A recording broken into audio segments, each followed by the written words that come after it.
For me, spirituality is practical. Generally, when we speak about spirituality, it's a thing, right? For example, I adhere to a moral code, an ethical code. I believe in Jesus, Krishna, Buddha, whatever. And that religious code tells me how to behave, or this people say that's religion, fine. Spirituality, I believe in love, I believe in oneness, right? Okay. I don't care. I don't care about believing. When I say spirituality for me is knowledge of self, knowledge of self is the very foundation of my human experience. In my humble opinion, it's the very foundation of every person's human experience. That's the only thing that really matters. And knowledge of self doesn't mean you meditate 20 hours a day and you don't talk. Nah, that's not at all what I'm saying. It's a big subject, but this is how I define spirituality, is knowledge of self. Who am I? And what is my place in this world? And let's say the cosmos in the bigger picture, so that I can fulfill my function. Who am I? So it's practical, because when you don't know who you are, you suffer. I'm a very practical guy, and I'm going to repeat that all the time. And I insist on this because sometimes I speak about concepts that could be interpreted in a spiritual, it's yoga, it's healing. I'm like, nah, like, no disrespect to those things. I'm just not part of that. I don't care. I'm not. Are you a spiritual person? No. Are you vegetarian? No. Are you like into healing? No. Well, you just said you meditate. Yeah, I do, obviously. And so should you. And if you don't know what you're missing out. So what does meditation have to do with spirituality? Well, it has nothing to do with spirituality the way it's generally understood. I'm not interested in meditation because I want to connect to God. No, I have a problem. I'm suffering. Therefore, I'm looking for a solution. Discovering who I am, understanding what's happening inside of me, understanding how my body operates, how my energetic system operates, what is life, because it flows through me, and how I can connect to it so I can have access to a source of energy and power. That's my interest. Because by doing this, I'm no longer in scarcity, and that means I don't have to be a thief, a con artist, a dacoit, a robber, a manipulator. I can be a man of integrity, which helps to feel fulfilled in yourself. You can hold your position. You don't manipulate. You're not sticky and always trying to take something from somebody. So you can feel confident in yourself and respectful.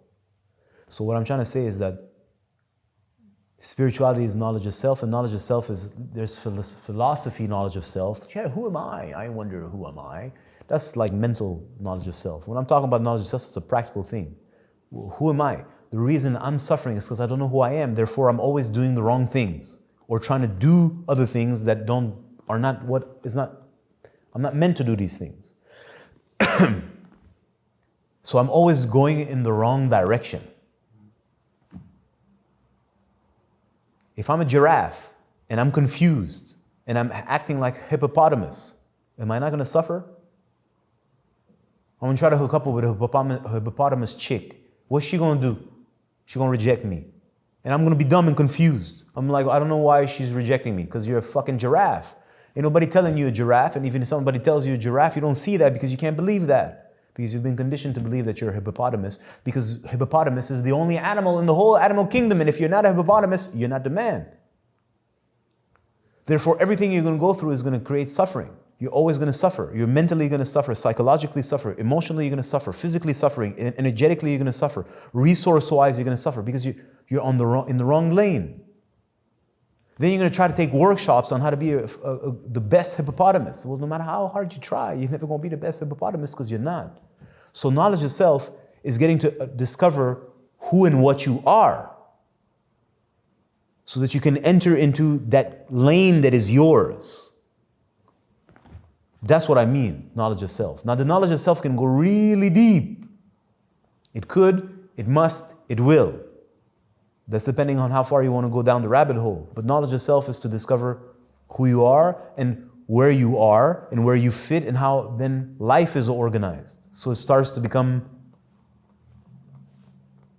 well, suddenly I thought there was I, but now I is not exactly what I thought it was, right?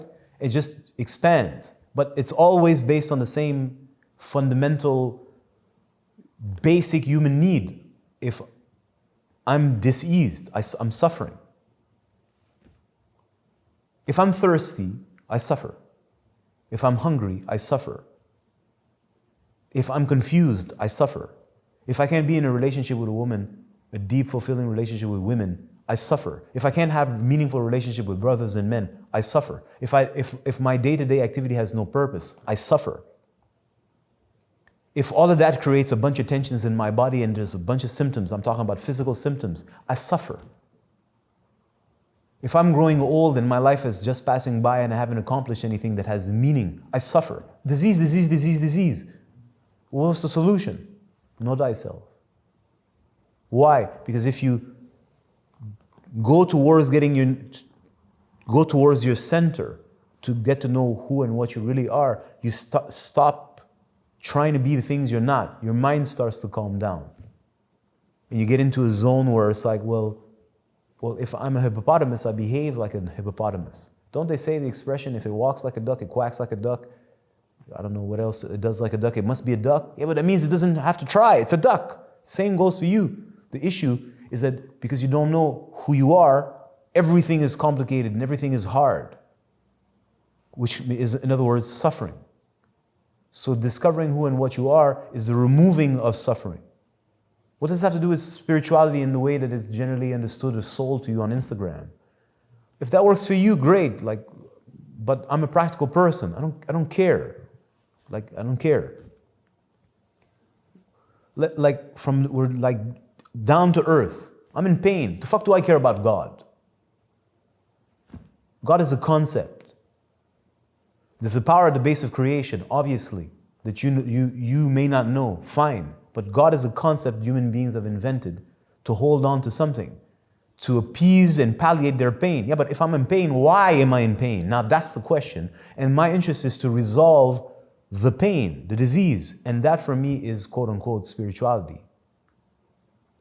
And genuine spirituality points at, well, the solution to everything is know thyself. Not from a philosophical place. You directly experience it for yourself. And through that process, everything transforms. Your body transforms, your mind transforms, which means your actions transform. Your interaction with the world outside transforms. The way the energy flows transforms. Certain things, mistakes you used to do that always gets you in certain kind of suffering, you don't make those anymore. Everything transforms from the inside out, dare I say. That's my definition of spirituality. And I seldom use the word spirituality, it's because you use that word in the question. I call that the process of healing. Healing meaning you're going from what's not to what is. You're removing what's in the way of what is. You're becoming what you are. Well, why am I becoming what I am? Because, well, first of all, I'm confused. We as human beings have been conditioned for thousands of years to become the species we are today. That is why you're suffering. Generations upon generations upon generations, and the beautiful thing about this thing happening, this COVID thing, is that you get to see right in front of your eyes what has been happening for thousands of years, but it's so intense and so short, super packed. This conditioning. This is not new. It's not new, and it's not the end of it. So this has been happening for generations. And each new wave transforms your mind. You receive a conditioning, it gets beaten into you, and you become something that is one step further away from your organic self. Each further and further and further away. So now you're a gentleman. You're walking with your cane and your shoes and hello, and that's being the man now. Imagine. Now that's custom and culture. I have nothing against this. This is part of the fun, dare I say, of the human experience. I have no problem against any of these things. I ain't got no problem with your Nike Airs. I got a bunch. It's not a problem. That's not the issue. The issue is that who are you at the core? Well, you got to remove all that's false. And all these things to which you identify create tension. Literally, in your body, in your hormonal system, in your nervous system, and they maintain you outside of yourself. So the process of healing is the process by which these tensions are dissolved. That means you disidentify from what is not yourself, from what is false. And you start to discover what is real.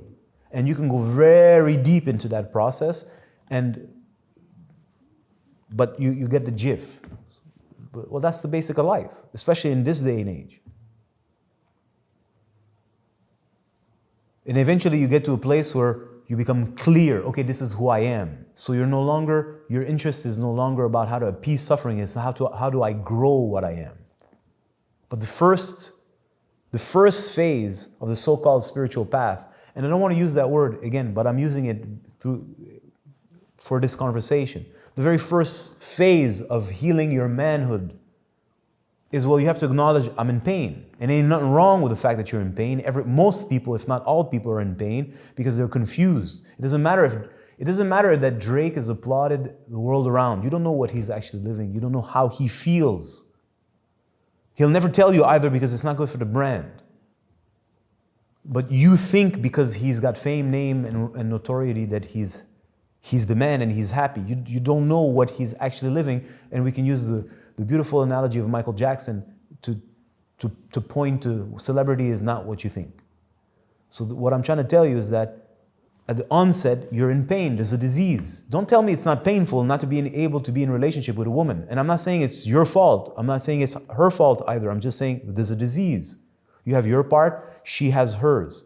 This is the core of the human experience, and it's broken. Don't tell me it doesn't have pain. Don't tell me you don't have pain when you go to the bar, you get drunk, and you go fucking grope some fucking disgusting girl. Don't tell me you're not disgusted with yourself, and don't tell me somewhere inside your heart you don't feel, number one, you feel. I'm not saying you feel bad, but it's pity. You're like, it's like this is somebody's daughter. And now look at her behavior. I was that fucking dude. It's not I don't know that. I know exactly what this is about. And I know exactly the conversations you have with the guys, and you count how many girls you hooked up with that evening. I know exactly what it is. And that's what alcohol does. You're dumb. It dulls your consciousness and it puts you in a false state of euphoria and disconnects you from how you really feel. Yeah, but how could you be proud of yourself? And how could you, and let's say that she's a hoe. I'm like, yeah, but you're mixing with the hoe. So if she's dirty, I have nice, beautiful pants, everything is white, and you go next to the creature that you disrespect, so you're disrespecting yourself. So the basic human exchange is man and woman, and look at what it is. Don't tell me you're not suffering because of that. Don't tell me you're not, it's a lie. It's all a lie. Don't tell me you're not suffering, chasing money, chasing material things that never satisfy you, putting all your life force and all your power for years and years and years, and never coming close really to what you really genuinely want. Don't tell me that that's not suffering. That is the definition of dis-ease. So the process of healing is what removes disease, dis-ease. It's by detaching yourself from falseness and discovering something more profound and more true. And from that level of operation, you can connect to other people. I can still operate at the surface. I can cuss as anybody else, man. I'm the best if you want. And we can talk about fashion. We can talk about basketball, love basketball. I can still go to the surface. I just added a component, which is depth. But the person who lives at the surface can never know or talk to you about depth. They can pretend, if they've read a couple of books from Nietzsche, but they don't have access to that strata of existence. So you're missing out on something. You're missing out. If we say that 98% of life is unconscious, that means you're missing out on 98% of yourself. You're missing 98% of your sexual experience. You're missing 98% of women. You're missing out on the whole show, technically. And now you're trying to pretend that the 2% is everything. Trying to find in that 2% all. I'm like, of course you're suffering. At least have the decency. And suffering is not you're home and you're depressed and crying. That's not suffering. That means I'm diseased. There's something wrong. The movie The Matrix, the first one, 1999, he said it. You feel there's something wrong. I'm not talking about a depressive state. It can express itself in a depressive state when it's out of balance. Sure, I'm not saying that. I'm like, something's wrong. I'm looking for something and I cannot find it. Yeah, no matter where you're looking, no matter how hard you try, no matter what you grasp, no matter how many Jordans I have, it's just not doing it. No matter how hard I try to have followers and I have thousands or hundreds of thousands and I'm banging the hottest chicks, it's just not doing it for me. Yeah, it's not. Why? Well, I'm telling to you, because you're living here. You're living here. It's like you have the pulp of an orange and trying to make it into an orange. It's like, well, no matter how it smells good, it's pretty, it's shiny, it's nice and orange, it's organic, it's lovely. Yeah, but that's not an orange, dude. You can try to squeeze and get a little zest from it. It's like, oh, the perfume, and then you can like take a million pulps and just like, is the word pulp or the surface part, right? And you're trying to squeeze and try to make it into like, you're never gonna get an orange experience, man. And then you have a bunch of people who are gonna write books about, we're masters of the pulp, man. We're like, I'm like, dude, man, you're missing out on the orange. You know it, I know it, we know it. Let's cut the crap. So at some point, when you sober up, you're like, I want something more. If you want to call that spirituality, call it spirituality. If you want to call that healing, call it healing. I don't give a care what you call it. You want to call that yoga? You want to call that tantra? Whatever works for you. It doesn't matter. It's irrelevant for me. The point is to discover myself so that I can become what I am. And I can live my life as I am in connection with myself, with woman, with life, and that my life has a purpose and a meaning, not a self-willed purpose that I invent to myself. I'm gonna go save the belugas. I'm talking about a big picture, man, big picture. So if this makes sense to you, good. So, good. It's in your hands. But you can't try to continue to extract from nothing more juice. At some point, you're going to have to dig a little deeper to get some water.